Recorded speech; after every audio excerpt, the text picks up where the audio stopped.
di gardu, minum kopi sambil menghisap cerutu. Nah, ini khasnya bapak-bapak nih.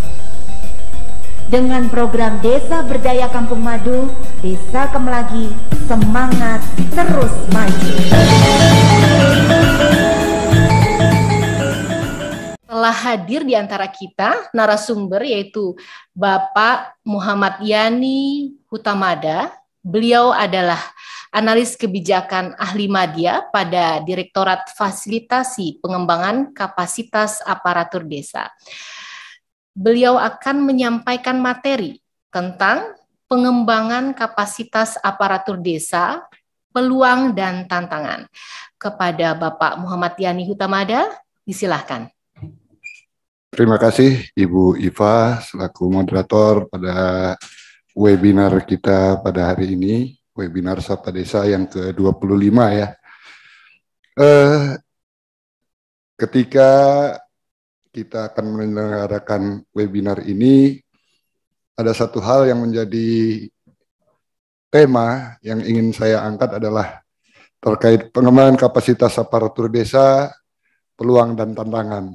Jadi memang di webinar kali ini saya akan mencoba memaparkan tidak banyak, hanya beberapa slide saja, tetapi harapannya kita dapat berdiskusi Bapak Ibu sekalian, bagaimana hal-hal yang ada di lapangan, khususnya kalau saya lihat di sini dari peserta, cukup banyak juga yang dari desa, ada juga perwakilan dari provinsi, kabupaten, kota, mungkin juga dari ada camat.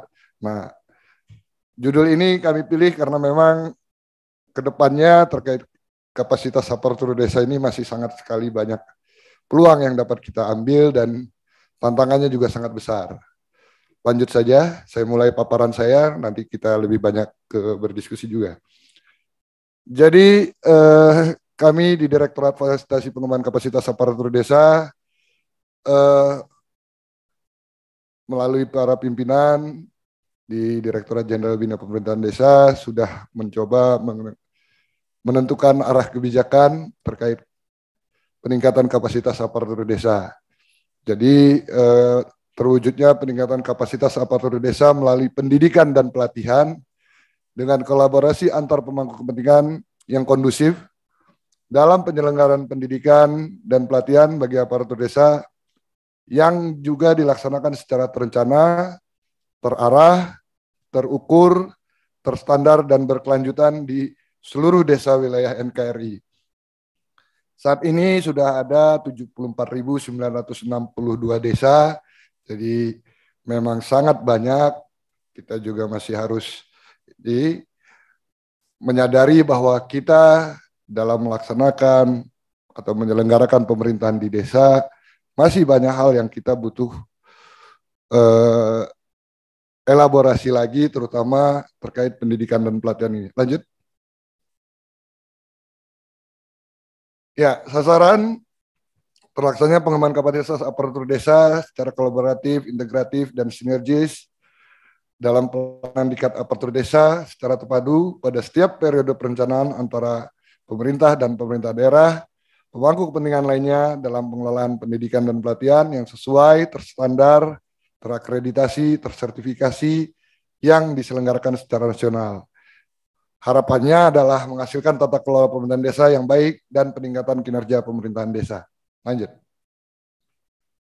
Dalam melaksanakan pengembangan kapasitas aparatur desa, kami melalui rencana induk strategi pengembangan kapasitas aparatur desa mencoba menerapkan 4 pilar dan 15 strategi, yaitu terkait pilar pertama adalah penguatan pengetahuan, keterampilan, dan sikap yang akan diwujudkan melalui strategi pelaksanaan proses dan kegiatan belajar dan pelatihan sesuai dengan karakter belajar aparatur pemerintahan. Aparatur desa didasarkan dengan jenjang kompetensi yang dibutuhkan. Kemudian revitalisasi kurikulum pembelajaran, pendidikan pelatihan bagi aparatur desa, pengembangan materi dan alat belajar yang inovatif, pengembangan model diklat berbasis digital melalui learning management system. Pilar kedua adalah penguatan sistem dan prosedur pelatihan Strategi yang kita coba susun adalah mengharmonisasi struktur dan instansi pembina penyelenggara diklat, melakukan perumusan dan harmonisasi kebijakan dan regulasi di berbagai tingkatan pemerintahan untuk mendorong diklat aparatur desa terpadu. Kemudian yang ketiga adalah penyediaan dan mobilisasi anggaran dari berbagai sumber untuk mendukung pelaksanaan diklat aparatur desa. Pilar yang ketiga adalah penguatan organisasi dan kelembagaan.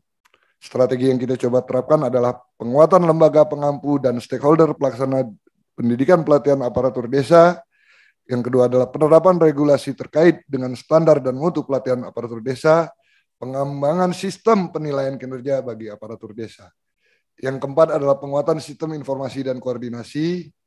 Strateginya adalah pengembangan database dan sistem informasi pendidikan pelatihan aparatur desa yang bersifat menyeluruh dan terintegrasi dengan kerangka monitoring dan evaluasi. Kemudian ada pengembangan dan pelaksanaan monitoring dan evaluasi secara berkala untuk memanfaatkan hasil sebagai umpan balik bagi pemangku kepentingan. Lanjut. Ini adalah konsepsi dasar yang kita coba kembangkan dalam pengembangan kapasitas aparatur desa terpadu. PKAD terpadu adalah suatu program pengembangan kapasitas bagi aparatur desa yang ditujukan kepada seluruh aparatur desa dan aparatur pemerintah di supra desa yang turut memberikan pengaruh signifikan terhadap tingkat perkembangan kapasitas aparatur desa dengan sasaran akhir berupa tercapainya pengembangan kapasitas aparatur desa secara masif dan dalam waktu yang singkat. Aktor-aktor supra desa yang dimaksud adalah dari kecamatan, kabupaten, hingga provinsi dan provinsi. Tujuan pengembangan kapasitas aparatur desa terpadu adalah pelaksanaan dan penyelenggaraan upaya pengembangan kapasitas aparatur desa yang bersifat menyeluruh, masif, dan sinergis dengan berlandaskan pada pemahaman atas kedudukan dan dinamika interaksi antara aparatur desa, aparatur pemerintah supra desa, dalam hal ini kabupaten kota, karakteristik kapasitas sistemik, serta prinsip-prinsip pengembangan kapasitas yang efektif. Selanjutnya adalah PKAD terpadu merupakan upaya peningkatan dan penyempurnaan program-program PKAD yang telah dijalankan sebelumnya, yaitu di antara tahun 2014 hingga saat ini. Lanjut. Nah, ini merupakan kita komponen dan subkomponen yang ada dalam pengembangan kapasitas aparatur desa terpadu, di mana kegiatan-kegiatan yang ada adalah untuk desa adalah pelatihan dasar, pembekalan, kemudian ada PBMAD, di supra desa di level kecamatan itu ada PTPD, bentuknya adalah pelatihan, fasilitasi, dan pendampingan desa. Kemudian di kabupaten, pengembangan kapasitas aparatur kabupaten, ada Master of Trainer, Training of Trainer, BINTEK, pelatihan BINWAS, pengembangan kapasitas aparatur desa. Sedangkan di provinsi dan pusat, di situ tugasnya adalah melakukan pembinaan dan pengawasan. Kami juga melakukan penyusunan norma standar, prosedur, dan kriteria, serta pelatihan dasar atau pembekalan. Lanjut. Nah, di sini yang menjadi peluang dan tantangan kita adalah terbatasnya pendampingan pasca pelatihan. Kemudian belum terpetakannya kesiapan desa menghadapi era digital. Kemudian adalah belum terkoordinasi dan konsolidasinya pelaksanaan pelatihan baik yang dilakukan oleh Direktorat Fasilitasi Pengembangan Kapasitas Aparatur Desa, balai, dan penyelenggara pelatihan lainnya. Dalam ini mungkin non-government organization atau NGO. Kalau bahasa Indonesianya LSM, lembaga pelatihan. Selanjutnya adalah kondisi geografis dan ketersediaan sarana pelatihan. Keempat adalah masih sedikitnya modul tematik dan pelatihan yang berkaitan dengan tugas pokok dan fungsi di Direktorat Jenderal Bina Pengembangan Desa. Tantangan lainnya adalah kurangnya tenaga pelatih. Yang lainnya adalah optimalisasi pendampingan pasca pelatihan secara berkala melalui monitoring evaluasi. Kemudian adalah pengembangan learning management system, melakukan koordinasi konsolidasi kegiatan pelatihan baik yang dilakukan oleh pemerintah maupun di luar pemerintah, dalam hal ini pihak swasta, NGO atau LSM. Kemudian desa memiliki anggaran yang dapat digunakan dalam upaya pengembangan kapasitas aparatur desa. Modul yang telah disusun sifatnya masih dasar dan perlu pembahasan lebih lanjut, melakukan pelatihan bagi tenaga pelatih sesuai dengan kebutuhan. Lanjut.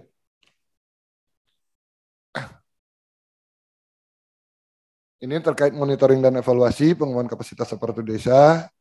Nah, tujuannya adalah tersedianya instrumen monitoring dan evaluasi sebagai indikator capaian pada penyelenggaraan pemerintahan desa sebagai dasar dalam perumusan kebijakan pengembangan kapasitas aparatur desa yang berkelanjutan dan tersedianya norma standar prosedur kriteria terkait pengembangan kapasitas aparatur desa pada tingkat pusat dan daerah. Lanjut saja. Tujuannya adalah untuk melihat dan menilai kondisi penyelenggara dan penyelenggaraan pengembangan kapasitas aparatur desa pada pemerintah pusat dan daerah, dimilikinya basis data dasar yang valid, profil aparatur, jumlah aparatur yang dilatih dan mampu melatih, dan jenis pelatihan.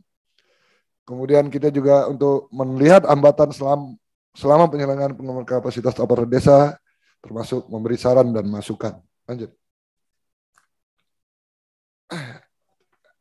Terkait adalah learning management system. Jadi kedepannya melalui salah satu program P3PD, kami di Direktorat Fasilitasi Pengembangan Kapasitas Aparatur Desa, mungkin Bapak Ibu juga sudah mengikuti beberapa webinar, khususnya yang dari Direktorat Fasilitasi Pengembangan Kapasitas Aparatur Desa. Seingat saya juga di webinar pertama, Bu Direktur sudah menyampaikan kita sedang membangun learning management system.